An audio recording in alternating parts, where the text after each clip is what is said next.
welcome to Flash Forward. I'm Rose, and I am your host. Flash Forward is a show about the future. Every episode, we take on a specific possible, or sometimes not so possible, future scenario. We always start with a little field trip into the future to check out what is going on, and then we teleport back to today to talk to experts about how that world that we just heard might actually go down. Got it? Great. Oh, and this episode does have some cursing in it, just so you know. This episode, we're starting in the year 2086.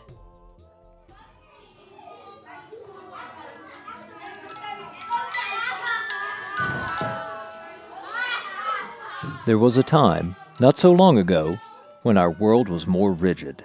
In courtship, men are supposed to be in the active and women in the passive voice. London Journal, 1875. People separated themselves into groups, men and women, boys and girls. There has been a great diversity of opinion on the subject, but the generally accepted rule is pink for the boy and blue for the girl. The reason is that pink, being a more decided and stronger color, is more suitable for the boy, while blue, which is more delicate and dainty, is prettier for the girl. Ladies' Home Journal, 1918. And with those groups came rules. Lots of rules. Boys wore suits and jeans and kept their hair short.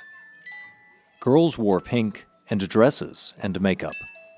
The two should not, could not mix.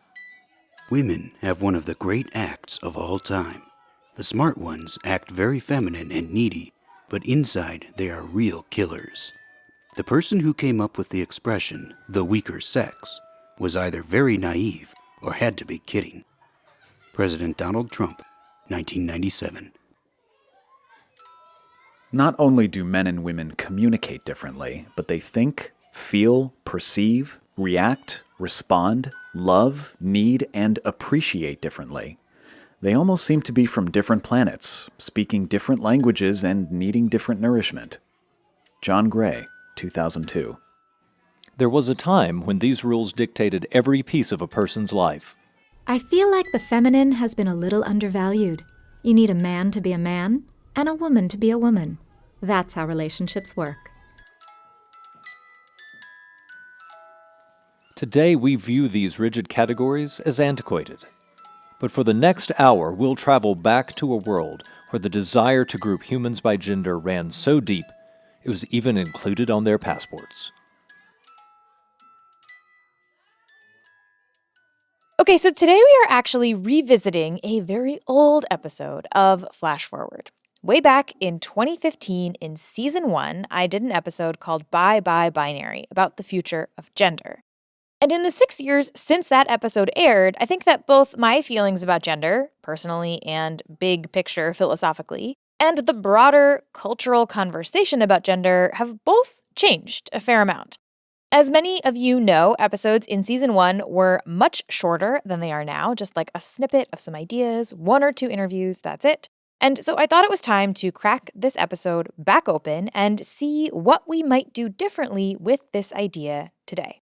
Plus, this is the topic of a chapter in the Flash Forward book, so it's a great way for me to remind you that you can and should purchase the book or get it from the library or borrow it from a friend and check it out. So the first thing that I did was go back and listen to the Season 1 episode, and I did so with great trepidation because I try not to listen to Season 1 episodes because I am afraid that they will be really bad. Anytime someone tells me that they have heard of the show and they're starting from the beginning, I die a little bit inside because I think the show has gotten a lot better. But the first thing that I noticed is that in this episode, released in 2015, I apparently thought it would be funny, I guess, to put a reference to a fictional President Donald Trump. I did genuinely have to stop listening and check the date and then re-listen again to make sure that I did, in fact, apparently predict that Donald Trump will become president.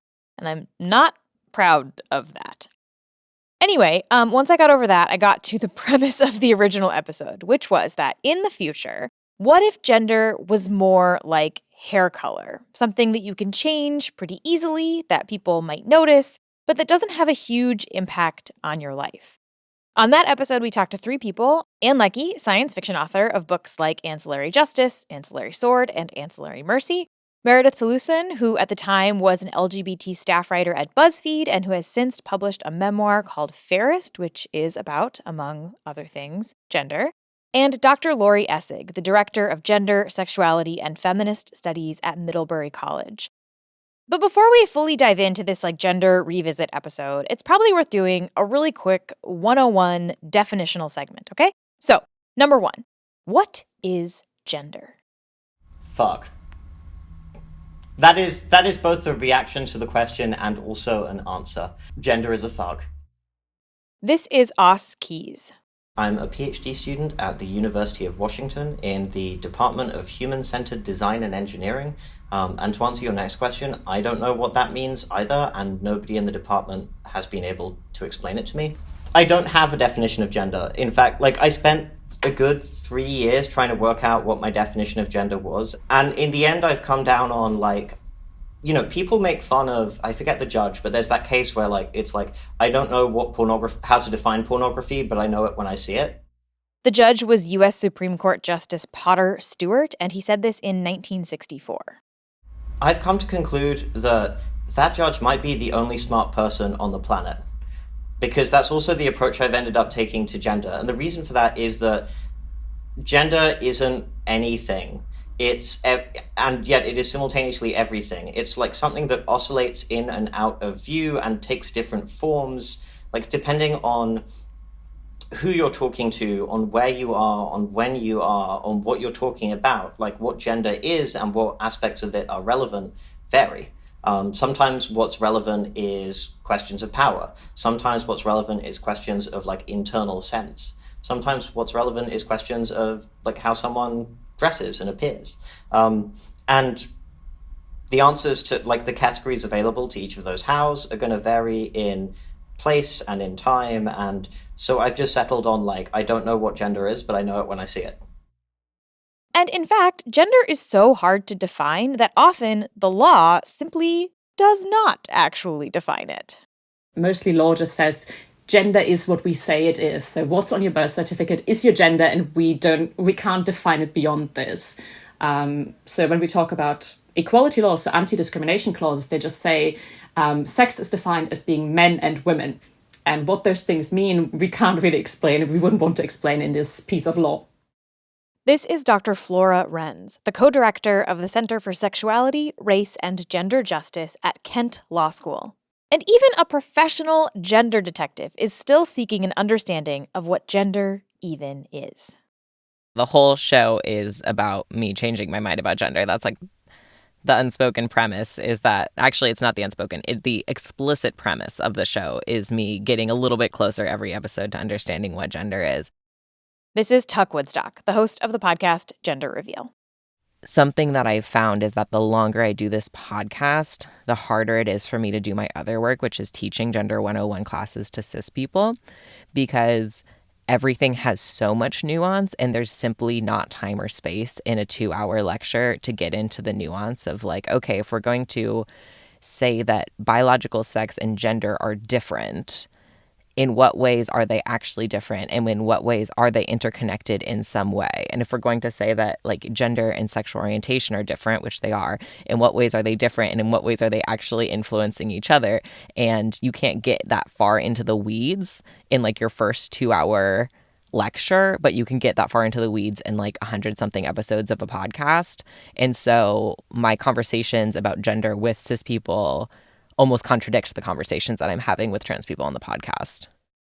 So you should definitely go check out Gender Reveal if you want to really dive deep into understanding gender. But the point of this is that gender is really hard to define. It's hard to talk about, it's hard to pin down, but a few other words that we're going to use on this episode for the purpose of simplicity are these. So cis means that you identify as the gender you were assigned at birth, and trans means that you do not identify as the gender you were assigned at birth. Sex is a word that is often used to describe biological traits, but it's worth noting that humans have a whole lot more sexual diversity than you might realize. Some people have XX chromosomes and develop breasts and a vagina. Other people have XY chromosomes and develop a penis. But there are also a ton of combinations of those things. People with XXY chromosomes, or just one X, or who have XX or XY, but anatomy that doesn't match what is traditionally expected from those chromosomes. I'm going to link to some stuff about this in the show notes. There is a great YouTube series by an intersex educator named Hans that does a really good job of covering the basics here. So sex and gender are often used as synonyms, but they are not the same thing. Sex is generally constrained by specific biological conditions. Gender, for many people, is impacted by those biological conditions, but it's not defined by them. I don't know. Gender's fake. The whole thing's fake. And I'm kind of tired of pretending that it's not fake. Like, I don't want to deal with it. I certainly don't want it. I really, really don't want it involved in any sort of like legal or bureaucratic form. I think it's perfectly fine to have it as a personality trait the same way that like I'm a Sagittarius or whatever. But like, I don't have to tell the IRS and Social Security and the DMV that I'm a Sagittarius. So, setting aside what the hell gender even is, let's start there. Why is your gender on so many forms? Like, why does the government even need to know your gender? If you are a cis person, you might not realize just how stressful having mandatory, often binary gender markers on your passport, your driver's license, your web profiles, all of that stuff can be. Or how much this can impact someone's living conditions. Often it's in places where you have to interact with the state a lot, so it affects particularly vulnerable people more, as well as people on lower incomes, so working class people often have more interactions with the state, and therefore it matters more. So whether or not social housing is overcrowded is defined by whether or not you have children of the opposite gender sharing a room over the age of 10. So there it really matters, for instance, sort of what space you have access to, what kind of quality of housing you live in. There suddenly your legal status really, really matters. That's Dr. Flora Renz again, and one of the projects Flora works on is called The Future of Legal Gender. So it's quite interesting because law didn't really have to deal much with what gender is. So often law just talked about women or about men, for instance, in some instances, often around property law. But it never had to explain what it means by those terms until we started to have trans people say, what about us, right? So what if I change my gender? Does the law recognize that?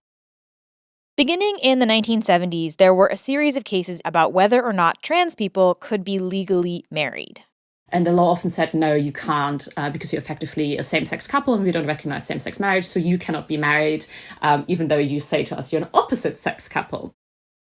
Eventually, the laws in the UK shifted to allow a trans person to legally change their gender.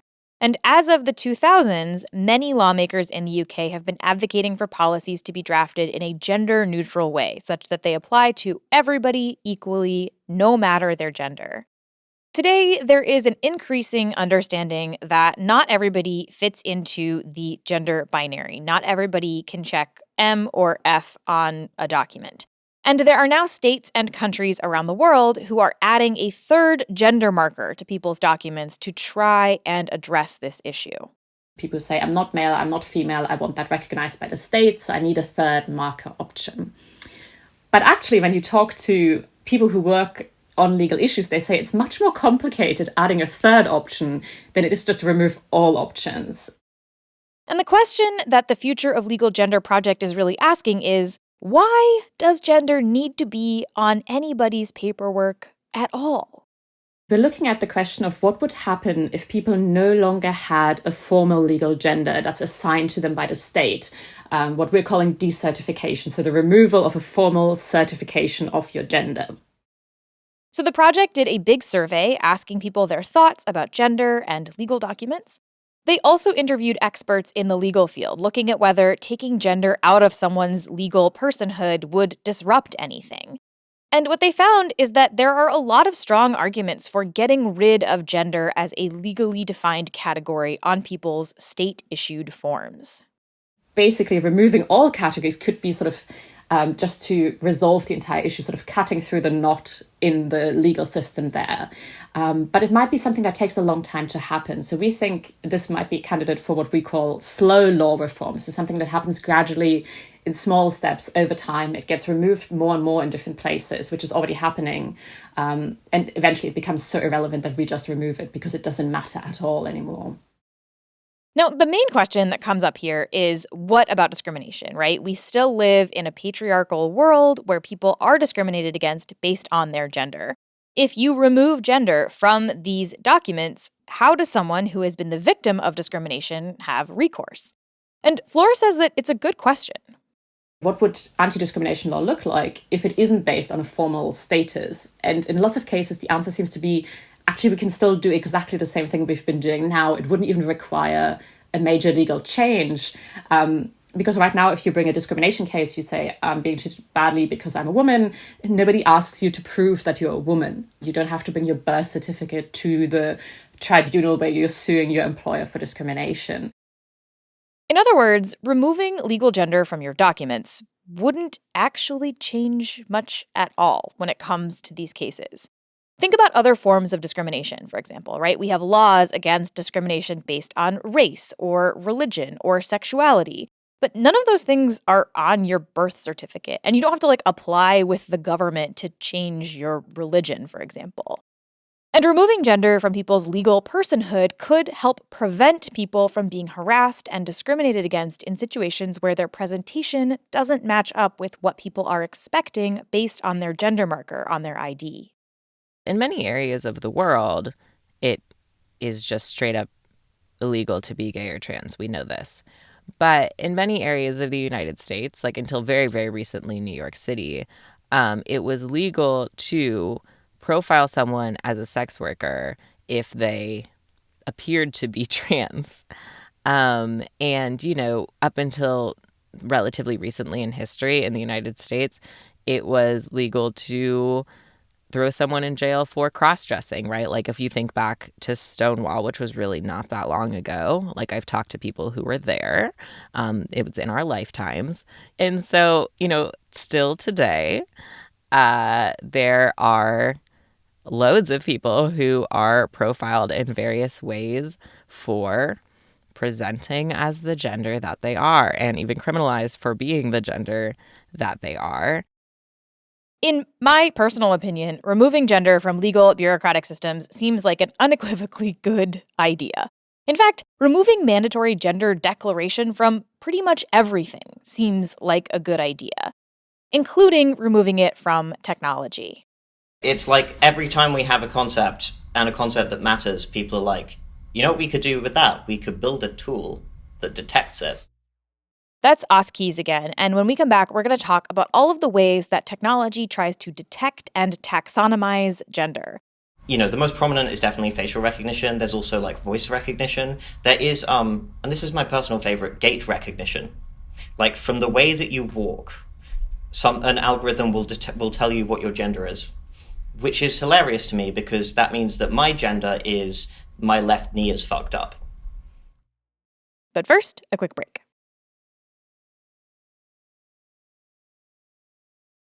Okay, so I get a lot of press releases about technology, new software, hardware, AI systems, vaporware, all kinds of stuff. And for a while, one of the big trends in these press releases was systems claiming to be able to use AI to detect someone's gender. Some people talk about oh, we can use it for marketing. Imagine having billboards that can automatically adjust and tailor to their audience. Some people talk about using it for, basically bathroom policing. I would love that if this was an out there example, but some people, includes the National Institute of Standards and Technology, who put out a report that was explicitly also you could stick cameras in the entrance to people's bathrooms, and by people we mean women. And if anyone comes in who it decides isn't a woman, it calls the cops.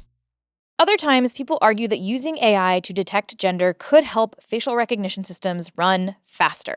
So let's say you have one of these systems and you want to test a photo of a man against that system. If the database has millions of photos, it takes a while to go through them.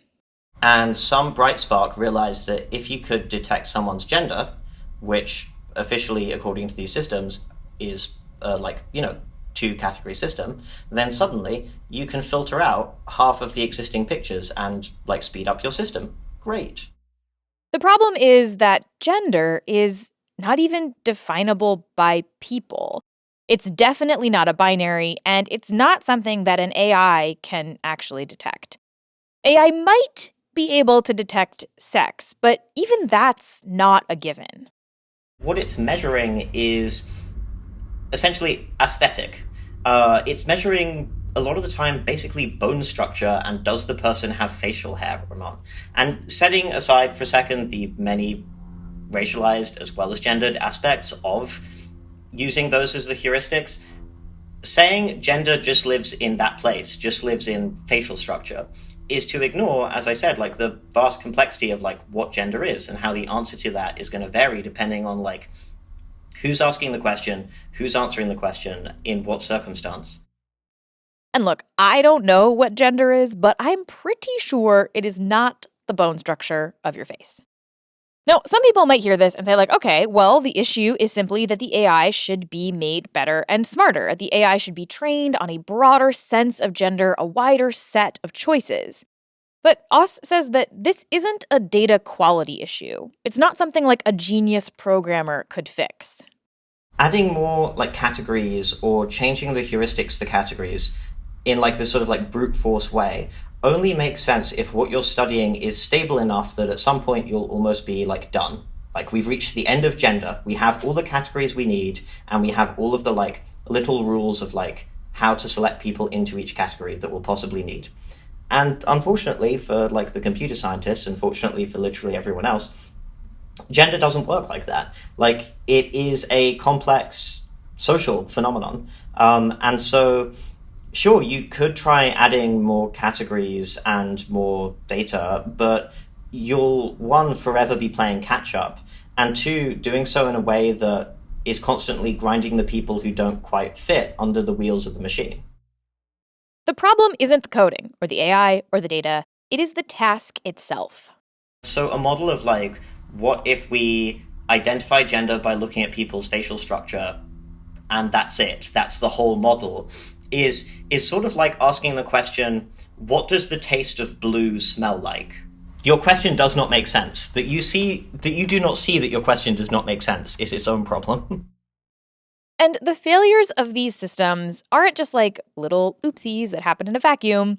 An algorithmic system detecting your gender incorrectly can cause all kinds of problems for people. There are plenty of stories of people being harassed at airports, for example, because their presentation doesn't match up with what the body scanner is looking for. If something can never work, doesn't have to exist, and is hurting people in its not working, we might as well stop developing it. If attempts to make a perpetual motion machine irradiated the northern hemisphere every time they misfired, at a certain point you'd unplug the machine. Honestly, I think it's really easy to argue against AI that tries to guess gender, and even AI that tries to guess sex. But there are other ways that technology interfaces with gender that are slightly more complicated.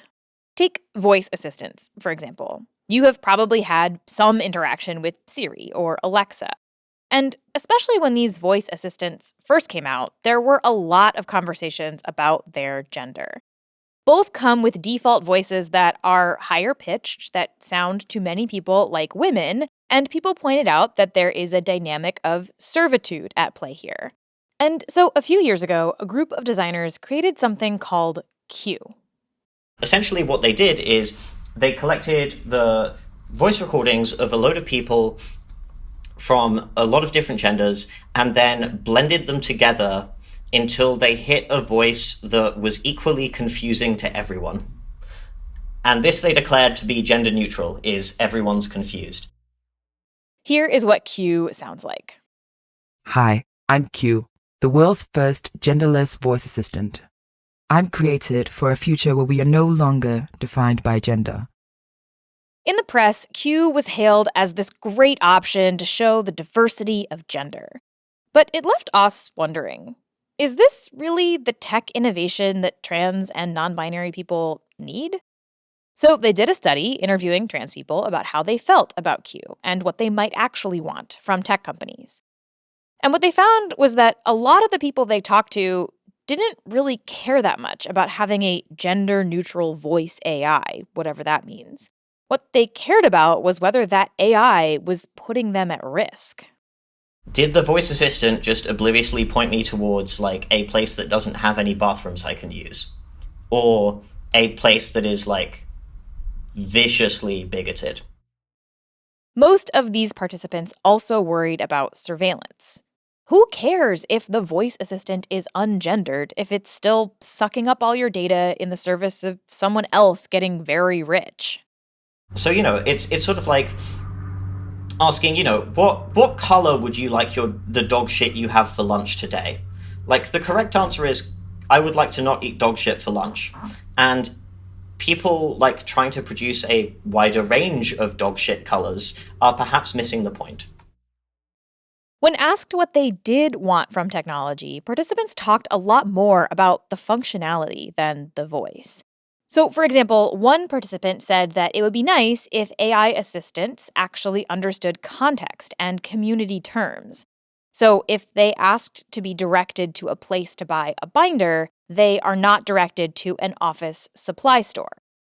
Now, there is a tension here, right? Because in order for the system to know which kind of binder someone is talking about, the office supply or the clothing item, it has to know about them and about their gender identity, which can be information that you might not want to give Amazon or Facebook or whatever future giant corporation that exists for all kinds of reasons. So how do you balance not wanting to increase the surveillance from these mega corporations while also wanting more accurate AI assistant answers? Oh, I totally agree. And for anyone listening who does applied machine learning stuff, here is a paper that I've been looking for, like, a collaborator on for ages. So most tech companies use a centralized system for processing data from an AI assistant. So when you say, "Hey Siri," and ask a question, Siri is talking to a more central hub and then sending an answer back to your phone. The processing is not happening locally. And my question would be, why can't we design it almost to be more like, like system dictionaries and spell checks? Like, we have these devices which we are constantly told have, like, unsurpassed, like, computing power, and, like, you could fire off, like, 12 Apollo rockets with an iPhone 5 or whatever. And so, my question is, why can't we design systems to learn locally? Like, so your system can learn that this is what you mean by binders and get it right the next time. Now, it's not realistic to think that your phone could locally know every single thing in the universe.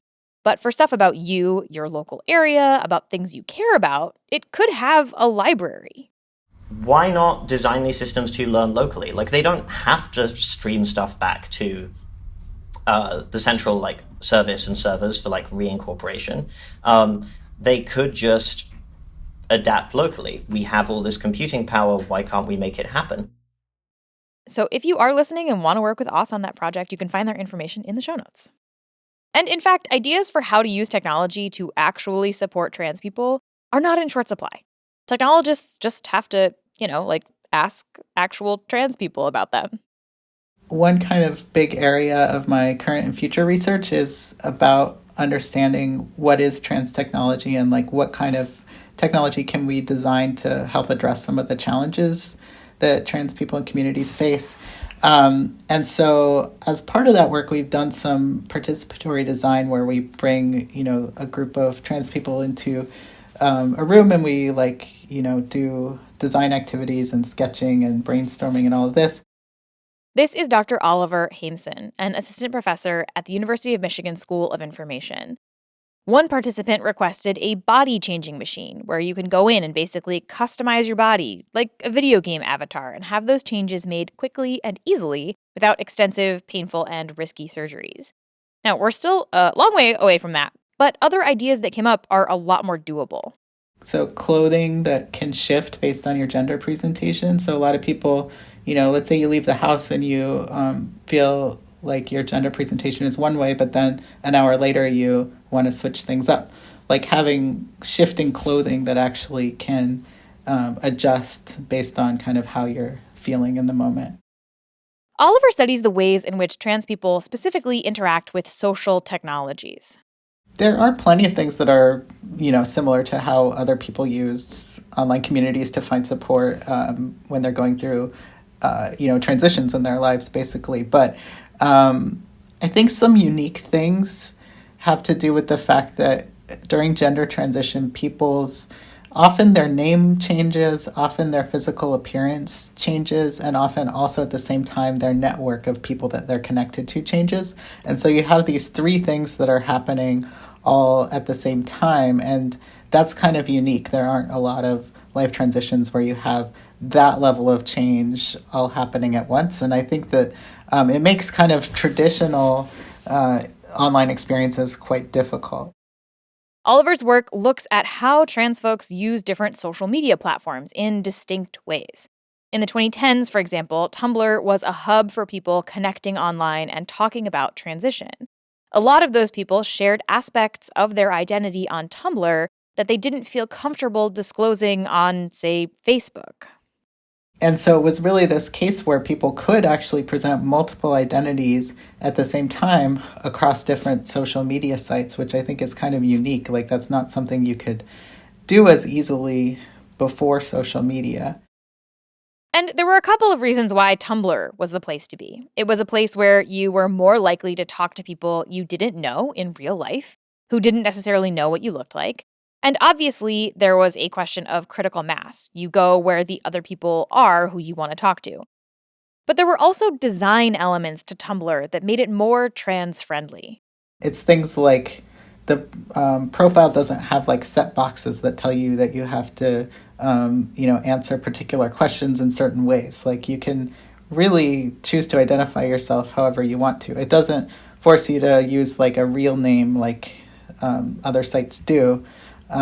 And you can kind of choose to be anonymous, pseudonymous. You can, use your real name if you want to, but there's really just a lot of freedom there. And it gives people like this flexibility that is really helpful when you're in this time of transition in your life and you're, trying things out and need to be able to be very flexible in your identity presentation. But in 2018, Tumblr changed its policies in ways that wound up pushing a lot of trans communities off the site. And this is another thing that Oliver has studied, the ways in which trans people's profiles and content are disproportionately removed by content moderators. Sites have policies where like nudity is not allowed in certain contexts, but often, they will misclassify trans people. So you could have an example of like a trans man who had top surgery, actually, like regardless of whether or not that person had top surgery, like someone who's a man could have nipples that are classified as female, and then that content is removed. So that's just one example. Other types of content that tend to be taken down are things like specifically talking about being trans or being queer. There are a lot of reasons why these takedowns are happening. Some of it is reporting, where someone who doesn't like a piece of content can report it as inappropriate, even if it's maybe not. Other times, it's an algorithm searching for keywords or specific kinds of images. And Oliver has some advice for tech companies dealing with moderation. One important thing would be kind of understanding the context more. So a lot of times, like one example would be trans content that someone posts in, let's say, a private or secret Facebook group that's specifically for trans communities is usually very different than what they would post on their timeline. For example, in a private invite-only Facebook group, people might talk about specific surgeries and include detailed information about those surgeries. If it gets flagged for moderation, it often gets removed from that specific context. Maybe it gets removed because the general, average Facebook user would not want to view that content. But it's okay if it's in like a private Facebook group where that's the purpose of the group. I don't want to say like I'm advocating for it being removed in certain contexts. It's just like understanding like when something is kind of a norm of a community and like should be okay somewhere. I think really matters when deciding whether something should be removed or not. For a lot of people going through some kind of gender journey, finding other people online can be a huge piece of the puzzle. And this is actually one of the reasons I wanted to revisit this episode now-ish, aside from it being in the book. Because one thing that I've noticed a lot is the ways in which TikTok plus quarantine has shifted my own and seemingly a lot of other people's ideas about gender. Yeah, it's for sure true. Something that I didn't recall that someone recently told me was that in March of 2020 on the podcast, I said, I hope this affords everyone a lot of time to sit quietly and think about their gender. So I did call it. Congrats to me. But yeah, all of the time. Like I've started asking everyone that in interviews. And so of the people I've talked to who are on a gender journey or have started a gender journey recently or have come out as trans recently, pretty much all of them have cited the pandemic as informing their thoughts on gender. And even cis people who hadn't previously thought about gender very much, many of them will say that they thought about what elements of their gender they were simply performing for coworkers, friends, and family once they no longer had to perform them. And so that has been a huge running theme. I know that this is absolutely a selection bias, and this is how the algorithm works. It feeds you things that it thinks you like. But a lot of the TikToks I get on my page are about gender, and specifically about not really knowing what it is and not knowing how to relate to it. So, for fun, here are some of my favorite TikTok audios that people play with.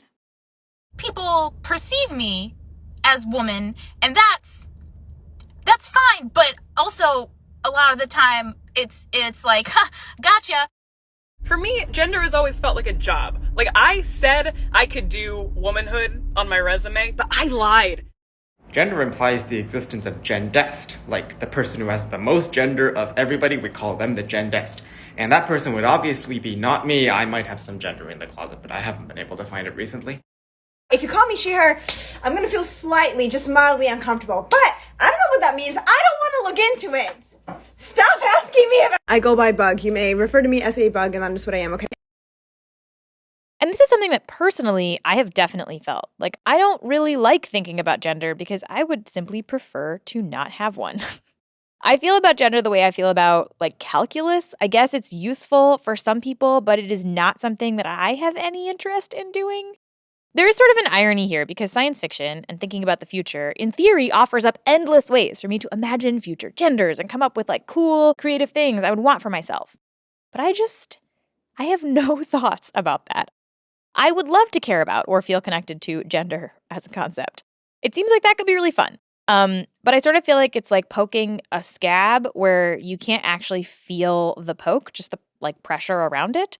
Or when you've got local anesthesia and you know that people are doing something to you, but you can't actually feel it. That's how I feel about gender. Okay, that is enough of my own personal gender feelings. Let's go to an ad break, shall we? So we have talked about law, we have talked about tech. Now let's talk more about the future. Science fiction has, I think, a really interesting relationship with gender because some sci-fi authors just kind of ignore it or assume that gender will be exactly the same as it is now 1,000 years out in deep space. In other cases, sci-fi authors play with gender as an indicator that things are very different in this world. Because if gender, this really thorny and emotionally fraught and pervasive thing, is different in the future, then everything must be different, right? Ursula K. Le Guin famously played with pronouns in The Left Hand of Darkness, referring to every character as he. Interestingly, she did later write about how she wasn't totally happy with that choice in hindsight. And one thing I think is really interesting is that if you know about The Left Hand of Darkness, chances are you have heard about this pronoun thing. It's one of the main things that people talk about when they talk about the book. But it's not a huge plot point. There's like a ton of other stuff that happens in the book. And yet the pronoun stuff is what comes up over and over and over again. And this actually happened to Anne Leckie too. Here's what she said when I interviewed her for the show back in 2015. I had assumed from the get-go, and I had been told this by people who I knew, that that the unconventional pronoun use would make the book more or less unsellable. And I decided to go ahead anyway, because why am I spending all this time writing if I'm not writing what I want? And so on the one hand, it didn't surprise me that that was very attention getting. On the other hand, it's not really a central part of the book. It's a little piece of world building. It's a little bit of character. And it does kind of astonish me the number of people who they talk about the book as though that's all that it's about. Although I also must admit, many of the people who talk about it as though all that's about haven't actually read the book. Most of the people who have read the book then go on to say, well, it also does all these other things, but boy, you can't miss this gender thing. And so I feel kind of ambivalent about that, like I said, because on the one hand, I totally understand why it gets so much attention. On the other hand, it's not really a central feature of the book. Ancillary Justice has war and politics and intrigue and spaceships and so much going on. And yet, a lot of the reviews seemed to be really fixated on the pronouns that she used. But pronouns do not a gender make. And, in fact, there are some mediums in which you kind of get to avoid them altogether if you want to. Comics are especially suited towards talking about, changes in how we think about gender, how we think about people who either socially or medically transition, because pronouns are optional. When you think about prose and writing about things in prose, it's impossible to avoid pronouns for the most part. And they, subtly or not, inform how we are perceiving these characters or these people we can't see. With comics, it's the opposite. We are seeing these people as they are, and there's no voice that is like in the way that is telling us what to think these people look like. This is Blue Delaquanti, a comic artist who contributed a chapter to the Flash Forward book. Blue is also the creator of a comic called Oh, Human Star and has a bunch of other work that you can check out on their website. And when we were working on the comic, one thing that actually came up was this question of how to show the reader that gender in this world was different than what they know today without having some character go on like a long and awkward expository monologue.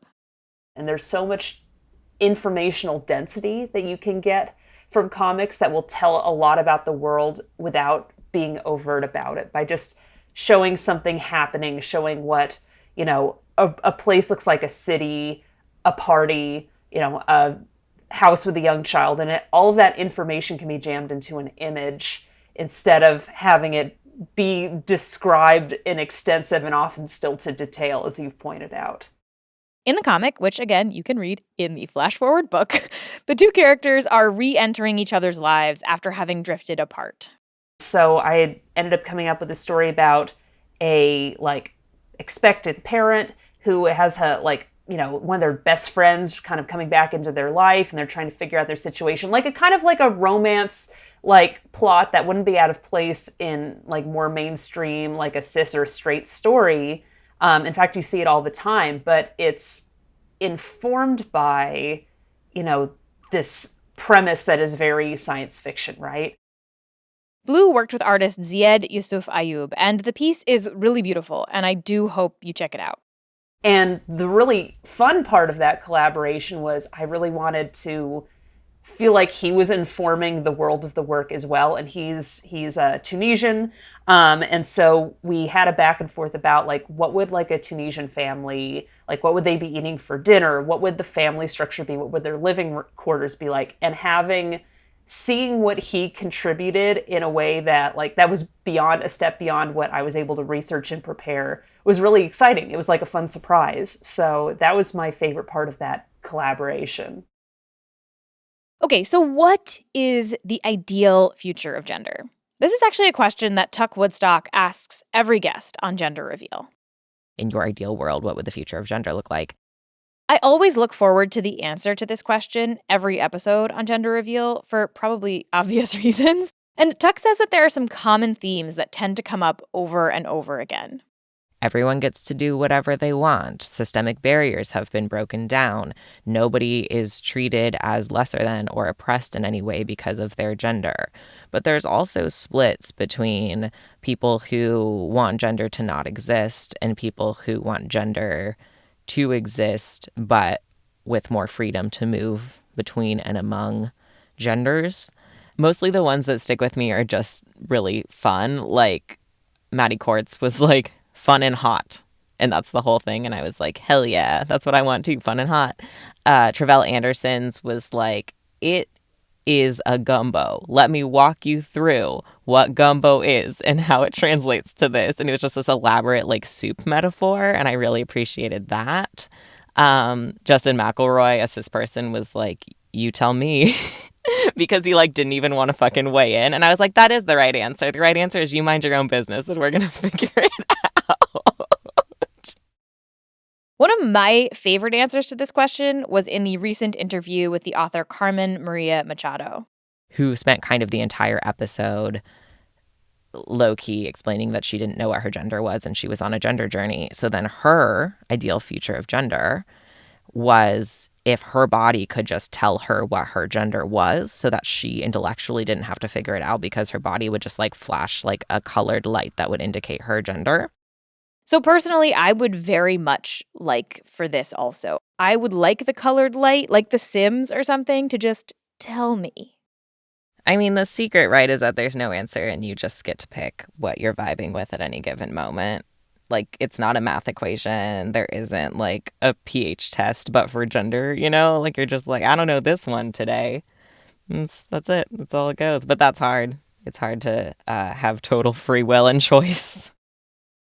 So in the spirit of gender reveal, I asked all of our guests this same question. In your ideal world, what would the future of gender look like?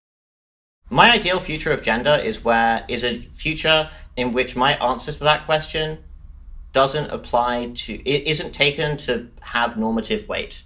Like, it's not intended to apply to, like, this is what other people should be doing or anything else. It's just like, this is my answer for me. And my answer for me involves a metric shit ton of, like, Greg Bear level, like, biohacking. I think it would be really interesting to see what happens around the link between gender and embodiment in the future, because if we don't gender people so much at the start, then maybe what bodies look like matters less. We would maybe see less pushes towards kind of the extremes of femininity or masculinity, or sort of the kind of clear delineation of what one of those two things looks like. And I think that would be amazing and beautiful.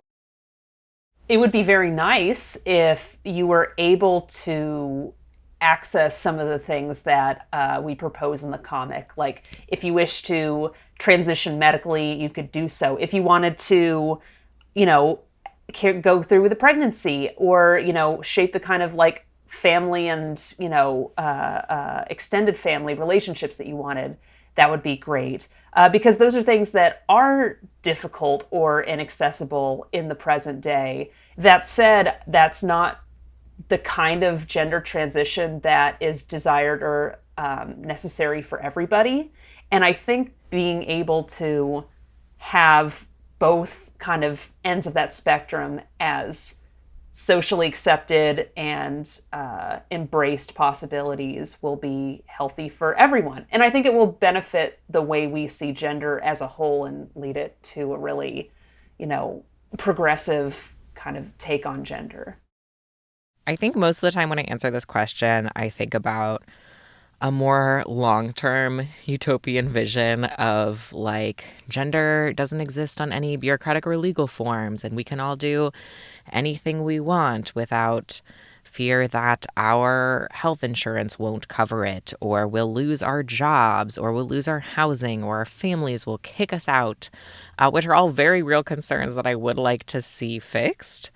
But I think in the short term, I actually think it would be ideal if cis people would just chill. As a gender educator, I am constantly talking to cis people who are like, I have never met a trans person and I don't know what to do if I do meet one, and I don't know what their needs are, and I don't know what words to use for them, and I don't know how to treat them, and they think that trans people are aliens. And I just think that my ideal short-term future is that cis people stop treating me like an alien and just let me live. And then we can focus on the long-term future of like, can trans people have jobs and health insurance? And can we get stuff removed from legal documents and like restructure the way we think of society? But short-term, just like just chill out. I'm just a human being. Like, don't worry about whether I or anyone am a boy or a girl or whatever. I'm hot and that's what matters. And let's just focus on that.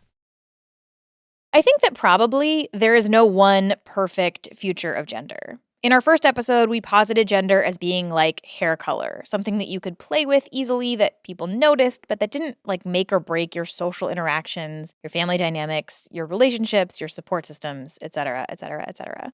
And I still think that's actually kind of a good one. But in the 5 years since that episode, I've come to believe that my personal ideal future of gender is that it's something that is opt-in, not opt-out. On this show, we talk a lot about building better futures, and often we talk about how to resist or push on technologies or science to encourage them to be better and do better.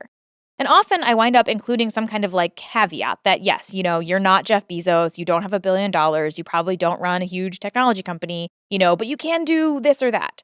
But in this case, on this episode, you can really easily materially change the future of gender.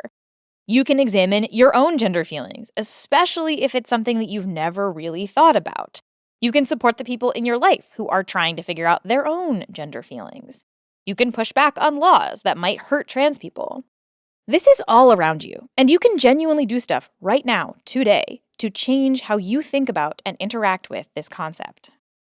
And this is honestly like the interpretation that I've always had of like the future is now. Our present was someone else's future. And like by extension, that means that what we do now matters. That just like we are the previous generation's future, we are also like the next generation's past. Like all the decisions that we're making right now matter because the people who come after us are going to have them not just as like fluttering possibilities of, oh, we might go this way, we might go that way, but as something that is cemented into place. Like whatever conclusion we reached is fixed, is part of that infrastructure, is hard to even see as a thing you could change, and even harder to like dig out if we got it wrong. So the conclusion I've always drawn from this is like, it doesn't mean that nothing matters. It's the other way around. It means that everything matters.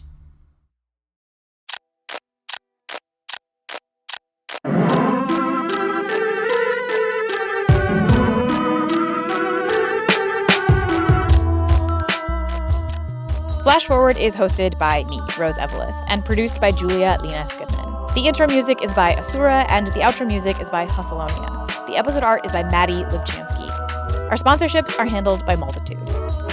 The intro that you heard was actually the original one I made back in 2015, and I have lost the list of who played which voice from the intro, but I believe that you heard Rory Carroll, Dan Downs, Sheila Gagney, Stephen Grenade, Ryan Harrington, Guillermo Herrera, Tamara Krinsky, Michaela Laws, and John Olia. If you want to suggest a future that we should take on, send us a note on Twitter, Facebook, or by email at info@flashforwardpod.com. I always love hearing your ideas. And if you want to discuss this episode or some other episode or just the future in general, you can join the Facebook group. Just search Flash Forward Podcast and ask to join. If you want to support the show further, there are a few ways you can do that. Head to flashforwardpod.com/support for more about how to give and to join the Patreon or the Time Traveler Club. Both of those come with all kinds of rewards, including a Slack, a book club, goodie bags, a newsletter, all sorts of fun stuff. If financial giving is not in the cards for you, you can head to Apple Podcasts and leave a nice review. That really does help. Or you can just tell a friend about the show. That genuinely does help people find it. That's all for this future. Come back next time and we'll travel to a new one.